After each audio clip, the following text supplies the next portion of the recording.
ज़रूरी नहीं कि दुनिया में हर इंसान मशहूर हो, फेमस हो, उसको शोहरत मिले, वो कामयाब तरीन इंसान हो, उसके अंदर बहुत कॉन्फिडेंस हो।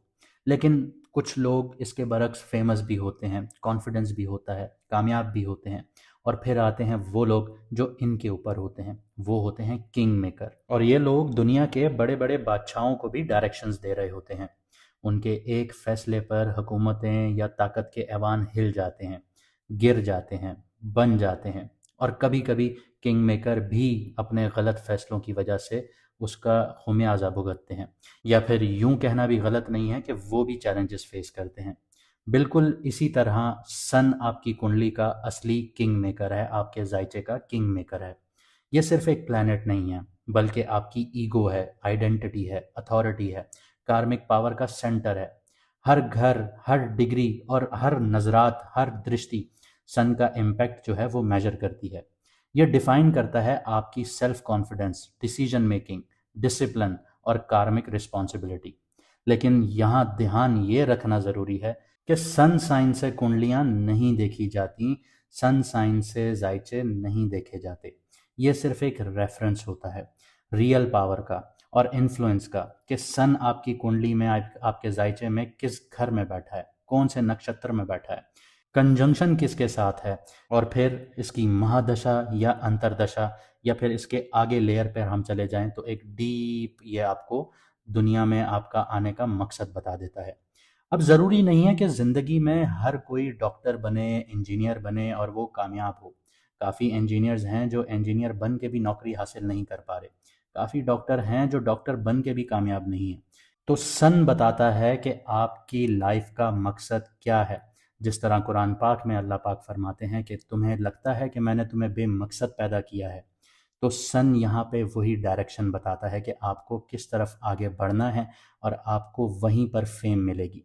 आपने ऐसे भी कई लोग देखे होंगे कि जो डिग्रियां तो पूरी कर लेते हैं लेकिन उस फील्ड में वापस जॉब नहीं करते, फिर वो दूसरी फील्ड में जाके जॉब करते हैं और उनको वहाँ पे फेम भी मिलता है। लेकिन वो ज़िंदगी का वो हिस्सा क्रॉस कर चुके होते हैं जहाँ पे उनका प्राइम टाइम होता है। तो ये डायरेक्शन समझना बहुत ज़रूरी है कि आपकी कुंडली में सन कहाँ बैठा है। और जब सन पॉजिटिव हो तो इंसान में कॉन्फिडेंस होता है, क्लैरिटी होती है, लीडरशिप क्वालिटीज़ होती हैं, नेचुरली ये चीज़ें अनफोल्ड हो रही होती हैं।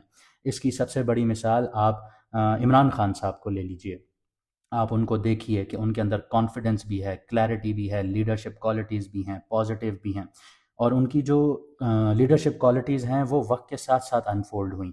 अब काफ़ी लोग इससे डिसएग्री भी करेंगे, लेकिन ये एक तल्ख हकीकत भी कह सकते हैं आप इसको। लेकिन अगर सन नेगेटिव है या नीच का बैठा हुआ है या नज़रात गलत बना रहा है, तो ईगो कॉन्फ्लिक्ट्स देगा, स्ट्रेस देगा, हेल्थ से रिलेटेड चैलेंजेस देगा, आंखों में सबसे ज़्यादा इसका इश्यूज आएंगे और कार्मिक टेस्टिंग भी फील होगी। और इंसान को अपने फैसलों का, अपनी रिस्पॉन्सिबिलिटीज़ का टेस्ट भी देना पड़ता है। अब बात करते हैं कि सन की जो करंट जर्नी है या करंट उसका जो सफ़र रहा है जनवरी से लेके अब मार्च में जो उसका ट्रांजिट है उस पर बात करते हैं। तो सन कैप्रिकॉन में एंटर हुआ 13 जनवरी तक और एक्वेरियस तक इसने ट्रांजिट किया। ये दोनों राशियां, दोनों ज़ोडिएक, दोनों बुर्ज जो हैं ये शनि के हैं, सैटर्न के हैं। और सैटर्न सन का दोस्त नहीं है, दुश्मन है। जहाँ सैटर्न का घर था वहाँ आपको डिसिप्लिन, कार्मिक टेस्ट, चेक्स, स्ट्रक्चर्ड चैलेंजेस, ये सारी चीज़ों के सिग्नल मिले। 15 मार्च को सन जा रहा है पाइसिस में। वहाँ अब जिस घरों से निकला है उसका मालिक बैठा हुआ है, यानी सैटर्न खुद बैठा हुआ है, उसके साथ कंजंक्शन हो रही है। एस्ट्रोलॉजी में ये टेस्टिंग पीरियड है। रिस्पॉन्सिबिलिटीज आएंगी, सब्र दिखाना पड़ेगा, कार्मिक लेसन्स होंगे, ये सारी चीज़ें हाईलाइट होंगी। इस कंजंक्शन का जो इफेक्ट है ये हर इंसान की दशा और अंतरदशा के कॉन्टेक्स्ट में और भी सिग्निफिकेंट हो जाएगा। यानी आसान लफ्ज़ों में कि अगर आपको महादशा या अंतरदशा सन की चल रही है तो यहाँ पे अब बहुत इम्पॉर्टेंट रोल सन का आपकी ज़िंदगी पर हो जाएगा। और जिन लोगों की दशा या अंतरदशा सन की नहीं चल रही उनके ऊपर भी इम्पैक्ट आएगा, लेकिन माइल्ड आएगा, लेकिन आएगा ज़रूर। तो career, relationship, health, decision making ये डायरेक्टली इफेक्ट होंगी। ये टाइमिंग सिर्फ एक एस्ट्रोनॉमिकल फिनोमिना नहीं है, ये आपके पर्सनल कार्मिक रोड मैप का एक चेक पॉइंट है जहाँ पे रुक कर आपने समझना है।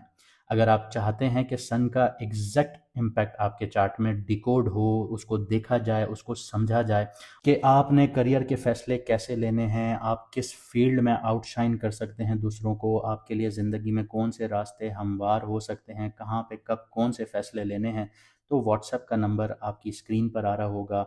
अपना अपॉइंटमेंट मैसेज करके बुक करवा सकते हैं। लिमिटेड स्टॉक होते हैं, ताकि आपकी कुंडली में पता चले कि किंग मेकर का रोल कहाँ पर प्ले हो रहा है और आप कहाँ पर किंग बन सकते हैं। अब सन जो है वो स्पॉटलाइट में है, और अब आपके डिसीजंस और एक्शंस भी स्पॉटलाइट में रिफ्लेक्ट होंगे। तो अब या तो सन का ट्रांजिट आपको बना देगा या आपको बिखेर देगा। इसके अलावा अगर आप लोग अपना मून साइन नहीं जानते, कि आपको पता चले कि आपने वीडियोस किस ज़ोडिएक से देखनी है, किस बुट से देखनी है, किस राशि से देखनी है, तो आप कमेंट सेक्शन में अपनी ओरिजिनल डेट ऑफ बर्थ लिखें। हमारी टीम आपको आपका मून साइन बता देगी। और अगर आप लोगों ने अभी तक चैनल सब्सक्राइब नहीं किया तो कर लीजिए, क्योंकि बहुत जल्द हम लाइव आएंगे और आप लोग फिर हमसे बात नहीं कर पाएंगे जो लोग सब्सक्राइब नहीं कर रहे, क्योंकि सब्सक्राइब करने के बाद ही आपके पास ऑप्शन खुलेगा कमेंट करने का।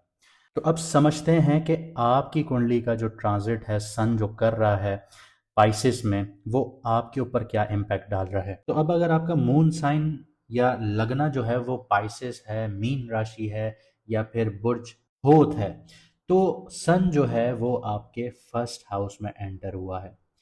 अब जो फर्स्ट हाउस होता है वो आपका सेल्फ है, पर्सनालिटी है, आपकी हेल्थ है, यानी आप खुद हैं। यहाँ पे फर्स्ट हाउस आपकी सेल्फ अवेयरनेस है, बेसिकली पर्सनालिटी है, हेल्थ है, वाइटलिटी जिसको कहा जाता है, आपकी अपीयरेंस है, कॉन्फिडेंस है, लीडरशिप क्वालिटीज़ हैं। यानी अब आपकी पर्सनल आइडेंटिटी और सेल्फ एक्सप्रेशन का जोन एक्टिव हुआ है। एक्टिव पहले से था, डबल एक्टिव हुआ है। और सन जो आपकी कुंडली में मालिक है वो आपके सिक्स्थ हाउस का मालिक है, यानी लियो का मालिक है। और सिक्स्थ हाउस जो रिप्रेजेंट करता है वो आपकी डेली लाइफ रूटीन हो गई, उसको रिप्रेजेंट करता है, आपके कॉम्पिटिशन्स को रिप्रेजेंट करता है, दुश्मनों को रिप्रेजेंट करता है, कॉन्फ्लिक्ट्स को रिप्रेजेंट करता है, आपकी हेल्थ इश्यूज को रिप्रेजेंट करता है। मतलब कि सन का जो डायरेक्ट और एक्टिव होना है वो आपके सेल्फ कॉन्फिडेंस और लीडरशिप ट्रेट्स को डेवलप करना होगा।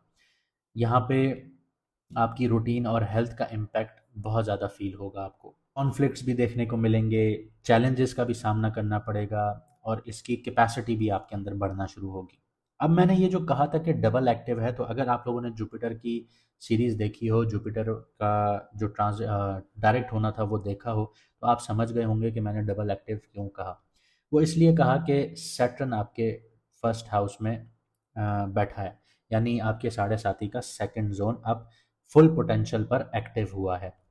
एक्टिव ये 29 मई 2025 को हुआ था, लेकिन 14 ऑफ जुलाई ये रेट्रोग्रेड हो गया था आपके फर्स्ट हाउस में आके, तो ये आपको 12th हाउस के असरात दे रहा था। तो अगर आप मई से लेके जुलाई तक की विंडो उठा के देखें 2025 की, तो आप लोगों ने उस दौर में बहुत डिप्रेसिंग सिचुएशंस का सामना किया था, जो कि आपके रिलेशनशिप्स को लेकर होगा, आपके बहन भाइयों को लेकर होगा, आपकी वे ऑफ कम्युनिकेशन को लेकर हुआ होगा, कि लोग आपसे बहुत ज़्यादा इरिटेशन फील कर रहे होंगे कि आप जब भी बोल रहे हैं तो आग उगल रहे हैं।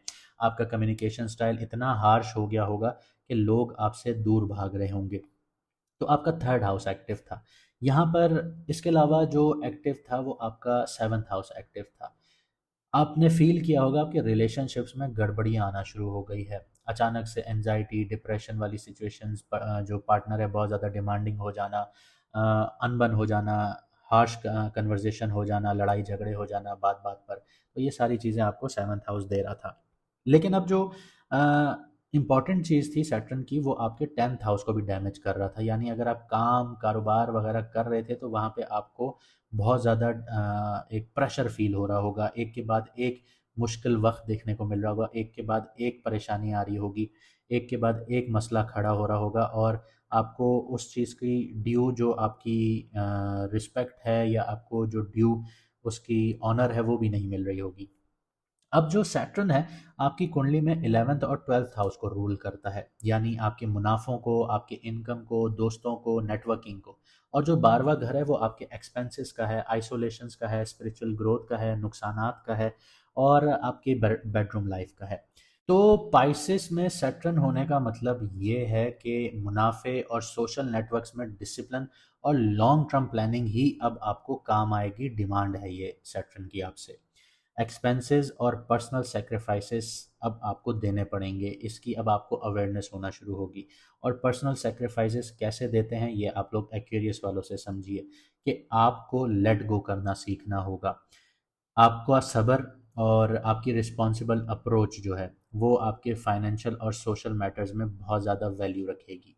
अब सैटर्न और सन का जो ट्रांजिट है सैटर्न के साथ बैठ के वो सातवें घर को भी एस्पेक्ट करते हैं, नजरात डालते हैं। तो सातवां घर आपका विर्गो है। यहाँ पर आपकी पार्टनरशिप्स हैं, शादियां हैं, बिजनेस कोलैबोरेशंस हैं, एग्रीमेंट्स हैं, लीगल मैटर्स हैं, आपकी पब्लिक रिलेशनशिप्स हैं, आपका पर्सनल रिलेशनशिप्स हैं। ये मैरिज के अलावा है, शादीशुदा ज़िंदगी के अलावा है। यहाँ पे पर्सनल ग्रोथ हो गई, सेल्फ अवेयरनेस हो गया, ये डायरेक्टली इम्पैक्ट करेंगे आपके रिलेशनशिप्स को, पार्टनरशिप्स को, इंटरपर्सनल रिलेशनशिप्स को। ये वहाँ पर डायरेक्टली इम्पैक्ट करेंगे। यानी अब आप आगे भी बढ़ना चाहेंगे, सेल्फ अवेयर भी होना चाहेंगे, लेकिन आप अपने पार्टनर को साइडलाइन करना शुरू करेंगे या पार्टनर से अनबन हो सकती है। लीडरशिप और डिसिप्लिन का जो इफ़ेक्ट है वो पार्टनर और कोलैबोरेशन में अब आप लोगों को फील होगा। इसका आसान मैं आपको तर्जुमा करके बता दूं कि अगर आप अपनी रिलेशनशिप में बहुत ज़्यादा डोमिनेंट होने की कोशिश कर रहे हैं और समझ रहे हैं कि आप लीडर हैं। डोमिनेंसी अलग होती है, लीडरशिप अलग होती है। लीडर का मतलब ये है कि आप अपने पार्टनर को ग्रो करने दें। डोमिनेंसी क्या होती है कि आपने उसको काबू में रखा हुआ है, बहुत फ़र्क होता है। और यहाँ पे आपका डिसिप्लिन कि आप अपने पार्टनर को हैंडल कैसे करते हैं। आप ये समझते हैं कि आप जिस तरीके से हैंडल कर रहे हैं वो बहुत अच्छे वे में कर रहे हैं, लेकिन अगले के लिए वो इम्पैक्ट नेगेटिव है। तो ये इफ़ेक्ट जो होगा ये आपके पार्टनर और कोलैबोरेशंस में फ़ील होगा। अब आपको उसका सामना करना पड़ेगा कि आपको जो रिस्पॉन्स आएगा, अब आपको समझ में आएगा कि आप कहाँ खड़े हुए हैं। तो आपका फर्स्ट हाउस एक्टिव होता है, सिक्स्थ हाउस एक्टिव होता है, 11th और 12th हाउस एक्टिवेट होता है, 7th हाउस एक्टिवेट होता है। तो अपनी सेल्फ एक्सप्रेशन और कॉन्फिडेंस आपका इस टाइम पीरियड में बढ़ेगा, जिसकी वजह से आप लोग बहुत गलत फैसले भी ले सकते हैं, क्योंकि सैटर्न आपके फर्स्ट हाउस में साढ़े साथी के सेकंड फेज को एक्टिव कर चुका है। हेल्थ और वाइटलिटी पर फोकस बहुत ज़्यादा ज़रूरी है। और आपको अपनी लीडरशिप क्वालिटीज़ पर भी काम करना होगा। ये डोमिनेंसी का मतलब लीडरशिप क्वालिटीज़ नहीं होती। आपको अपने अंदर असर्टिवनेस डेवलप करनी होगी। इसके अलावा जो सिक्स्थ हाउस है वो आपको डेली रूटीन और वर्क लाइफ का जो बैलेंस है वो सिखाएगा कि वो कितना इम्पॉर्टेंट होता है। अगर आप इन दोनों चीज़ों में बैलेंस नहीं कर पाए तो आप लोगों को यहाँ पे अब मुश्किलात शुरू होंगी। इसके अलावा आपके कंपटीशन हो गए, कॉन्फ्लिक्ट्स हो गए, अब उनका एक्सपोजर होगा आपको। आपको हर तरफ से कंपटीशन होंगे, कॉन्फ्लिक्ट्स का सामना होगा, छुपे हुए दुश्मन सामने आना शुरू होंगे। यहाँ पे चैलेंजेस का सामना करने की कैपेसिटी आपकी स्ट्रांग होगी और आपको चैलेंजेस फेस करने होंगे। यहाँ पे एक और चीज़ याद रखिएगा कि आपका 11th और 12th हाउस भी एक्टिव है, तो इनकम और सोशल नेटवर्क्स में अब डिसिप्लिन और पेशेंस रिक्वायर्ड होगी आपके लिए। एक्सपेंसेस और फाइनेंशियल प्लानिंग की अवेयरनेस बहुत ज़्यादा चाहिए।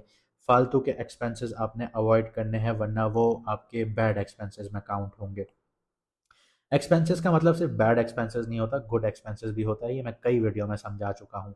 और यहाँ पर जो गुड एक्सपेंसेस हैं वो आपकी इन्वेस्टमेंट्स हैं, लेकिन वो वेल रिसर्च इन्वेस्टमेंट्स हैं। फालतू की इन्वेस्टमेंट्स आप कहीं पे भी कर दें तो वो इन्वेस्टमेंट आपकी गुड इन्वेस्टमेंट नहीं होती, वो बैड इन्वेस्टमेंट होती है। इसके अलावा लॉन्ग टर्म गोल्स में आपको बहुत परसिस्टेंस रहना होगा और केयरफुल स्ट्रेटजीज के साथ आगे बढ़ना होगा। कोलैबोरेशंस हो गई, शादीशुदा ज़िंदगी हो गई, पार्टनरशिप्स हो गई, इन पर डायरेक्ट इफ़ेक्ट आएगा। अब डिसिप्लिन और सेल्फ कॉन्फिडेंस का इम्पैक्ट पार्टनर फील करेगा। और मिसअंडरस्टैंडिंग्स और आपको यहाँ पे बहुत ज़्यादा फेस करनी पड़ सकती हैं, लेकिन मैच्योरिटी और सब्र से ही चीज़ें रिजॉल्व होंगी। तो जाते जाते आपको कुछ एडवाइजेस दे देता हूँ कि सेल्फ कॉन्फिडेंस और लीडरशिप स्किल्स को बहुत अक्लमंदी से आप लोगों ने यूज़ करना है। डेली रूटीन और हेल्थ पर फोकस रखना है। पार्टनरशिप्स और कोलैबोरेशंस में सब्र और डिसिप्लिन बहुत ज़रूरी है। फाइनेंशियल प्लानिंग और सोशल नेटवर्किंग बहुत केयरफुली मैनेज करनी है। ये जो पीरियड है ये पर्सनल ग्रोथ, डिसिप्लिन और पार्टनरशिप्स में मैच्योरिटी आपके अंदर डेवलप करेगा। चैलेंजेस के साथ करेगा, लेकिन लॉन्ग टर्म स्टेबिलिटी और कॉन्फिडेंस का भी यहाँ पे सिग्नल मिलता है। तो उम्मीद करता हूँ आपको ये कॉम्प्लेक्स सिस्टम समझ में आया होगा और आप अपनी ज़िंदगी के फैसले सोच समझ कर लेंगे और समझेंगे चीज़ों को। और अगर आपको हमारी मेहनत पसंद आई तो वीडियो को लाइक शेयर ज़रूर कीजिएगा, कमेंट सेक्शन में अपनी राय ज़रूर दीजिएगा और चैनल को सब्सक्राइब करना मत भूलिएगा अगर आप हमारी लाइव ज्वाइन करना चाहते हैं। मुझे दीजिए यहाँ से इजाज़त, मिलते हैं अगली वीडियो में सितारों के सफ़र पर।